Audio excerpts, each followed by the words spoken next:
நீங்கள் ஆசைப்படுற ஒரு விஷயத்த அடையணும்னு நினைக்கிறீங்களா? அப்படின்னா 21 டேஸ் இந்த சேலஞ்சை ட்ரை பண்ணி பாருங்க. நான் Pooja Kapilkanth, reiki master, energy healer, manifestation coach.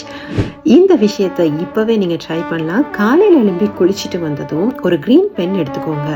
அதுக்கப்புறம் நீங்கள் மேனிஃபெஸ்ட் பண்ண நினைக்கிற அந்த ஒரே ஒரு விஷயத்த கண்ணை மூடி யோசிச்சுக்கோங்க. அதுக்கப்புறமா உங்க உள்ளங்கை, வலது உள்ளங்கையில 19751 அப்படின்ற நம்பரை கிரீன் பென்ல எழுதுங்க. எழுதிட்டு கண்ணை மூடி அந்த விஷயம் நடந்து முடிந்ததாக, உங்களுக்கு கிடைத்து விட்டதாக அதை மேனிஃபெஸ்ட் பண்ணுங்க. அதுக்கப்புறமா அதுக்கு கிராட்டிடியூடும் சொல்லுங்க. 21 டேஸ் இதை கண்டிப்பாக செய்யுங்க. இந்த சேலஞ்சில் நீங்களும் ஜாயின் பண்ண விரும்பினா ஐ எம் ரெடி அப்படின்னு கமெண்ட் பண்ணுங்க. இது யாருக்கு தேவையோ அந்த ஃப்ரெண்டுக்கு ஷேர் பண்ணுங்க. தேங்க்யூ.